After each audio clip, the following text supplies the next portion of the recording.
Week 1, Story 1. Life is not perfect. I mean, we've all heard that, right?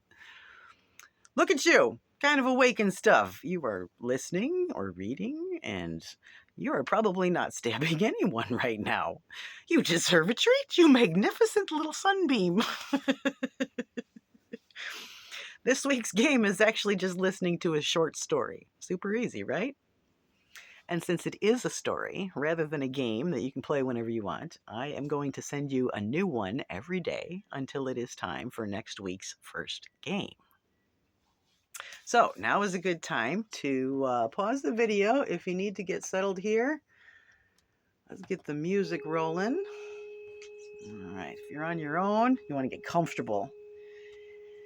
And if you have people around, you probably want to put some headphones on, maybe tune the world out a little bit here, right? Unless that's really a problem, then maybe just wait. It's not going to be the end of the world. So, all right, let's see. We've got some very specific frequencies being played here. This probably doesn't sound like regular music, does it? Well, it isn't. That's a fact. But we're working magic in the background here. Don't worry, we'll get around to talking about that stuff next week. But for this week, we have the story. So we are going to do this like Christmas time and start by talking to the youngest, right? Okay. Are you a frustrated kid or teen? Or were you once sick of being bossed around by someone who's even admitted that they do not have their shit together, right? I mean, there's plenty of things they do not feel able to control. Well, that's for sure. Even the best parent is not perfect, and we are all alive in crazy times. Maybe you feel stuck because you love them. You know they're doing their best. It's actually hardest to speak up when you're afraid of hurting someone, isn't it? Or maybe you feel stuck because you can't stand them. It feels like they deliberately punished you for their own mistakes. And they have all the power. No one listens to minors. Most of us feel both at some point.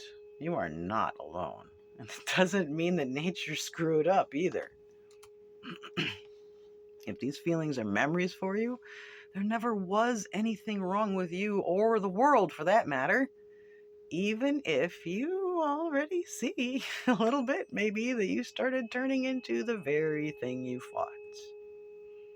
Have you turned into the frustrated parent or caregiver now? You did your best to do better than you had to suffer with, right? You are tired of getting rewarded with unhappy arguments no matter what you try. Maybe you feel stuck because you love them and you know they're doing their best. It's actually hardest to speak up when you're afraid of hurting someone, isn't it? Or maybe you feel stuck because you cannot stand their behavior. It feels like you are getting punished for looking out for them. And they have all the real power. I mean, kids haven't really gotten on board with anybody's rules yet, have they? Most of us feel both at some point. So don't worry. There's nothing wrong with you either. Even if you have simply given up, saying, fine, people suck no matter what, so I just gotta do what I just gotta do. Let me tell you something that just might shift your spirits today. What if I told you that only one night of total attention, total intention, a bit of surrender, could change everything for you? What if tonight, as you lay in bed, instead of telling yourself the same old stories, you decided to become someone new? You do not have to start worshiping a god or a leader or figure out how to do impossible things. You could simply imagine doing something important differently and watch it ripple through your life. Most people don't realize that their tomorrow is actually created tonight. It can be that easy. It's the feed we fall asleep to that creates the next day. I want you to imagine, just for a moment, what it would be like to be able to tap into the mind of God, so to speak. There's nothing wrong with feeling like you can't. That actually feels pretty healthy, doesn't it? I mean, no one likes to be around someone who acts like they're God's gift. And it feels stupidly unrealistic to expect yourself to know things that none of the experts or doctors even do, right? Sure. But to go around insisting that you can't do such a thing? I mean, the problem kind of points itself out pretty clearly there, doesn't it? That's definitely not logical. I mean, if we believe in electricity, why does energy work weird?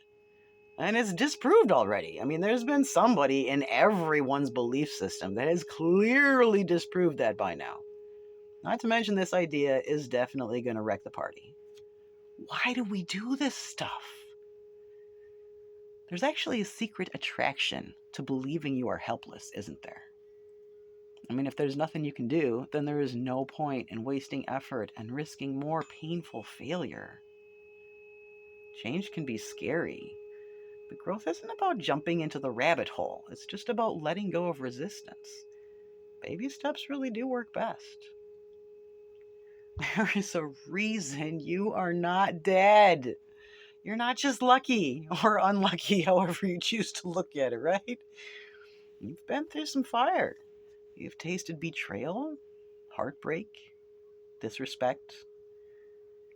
Not because you aren't protected well enough. That's an assumption.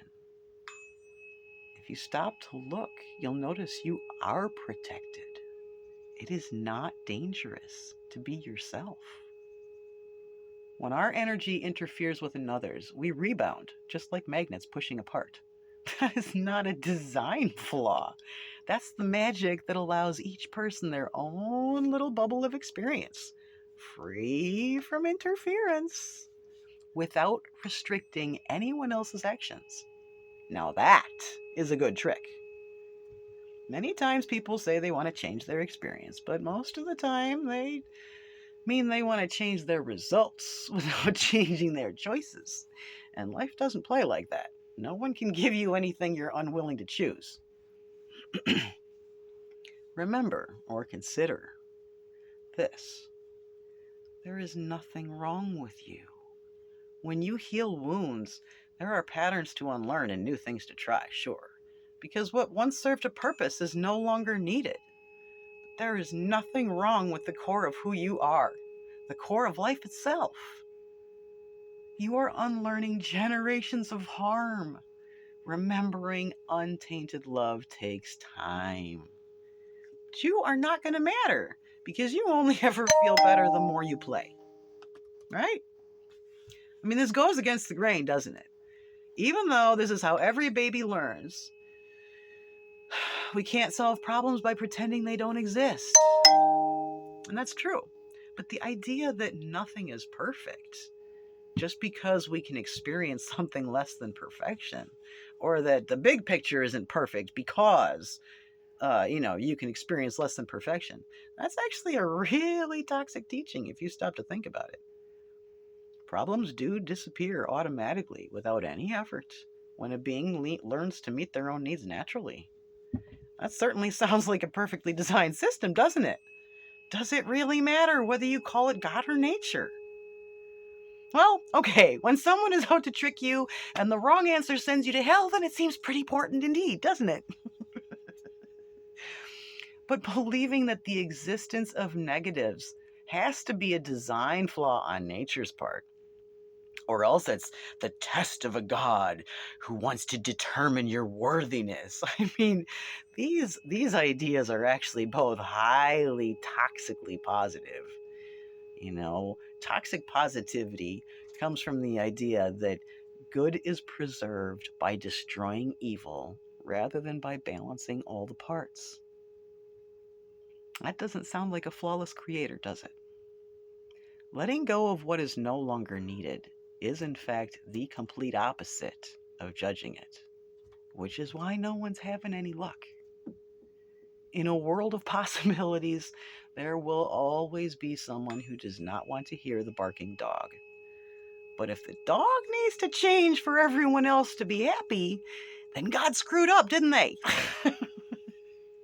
Deserving only matters when you don't have freedom. Life really is perfect in its imperfection. You get to experience whatever you build, no matter why. So pay attention to nature's resets. Take a breath. Use them.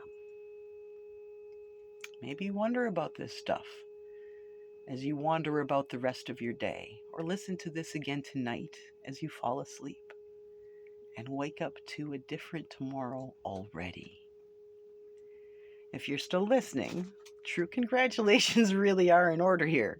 This is not the sort of automatic praise that you give kindergartners just for showing up. That happened at the beginning. You have truly accomplished something of real value here, right now, without busting your butt. That lesson alone is worth its weight in gold. It opens a lot of doors, doesn't it? But you've actually done a lot more than that, too. This isn't some nice little feel-good intro here. You're following $1 million script designed by highly successful modern miracles. I mean, teachers are shameless thieves, am I right? This challenge is standing on the shoulders of giants like Dale Carnegie, whose 1936 book, How to Make Friends and Influence People, is still the salesman's Bible to this day. And he was, in fact, researching exactly what AAA does, the new AAA, right? And for just as long. Leading mind and body experts like Carl Jung and Joe Dispenza. Leaders who have publicly revealed critical mysteries in dangerous times without getting dead, like Robert Gilbert and Stephen Greer. Not to mention Ubuntu. They earn money by giving away free software that vastly outperforms all the paid versions, and they restore poor communities without handouts. And this is just the tip of the iceberg. The way to go is with Pixar's 97% approval rating before you even start, right? You, right now today, you are using their powerful tools to open the back doors of your mind and reset the system. I told you the work was going to get done while you thought nothing was happening, and I meant it. So have a little faith in whatever you believe in, and just possibility, if nothing else. And remember to play with ideas most of all. As Tom Sawyer said, if teaching was the same as telling, we'd all be so smart we can't stand it. Namaste, my angel. I honor the divine within you. Small, sure steps feel good, don't they?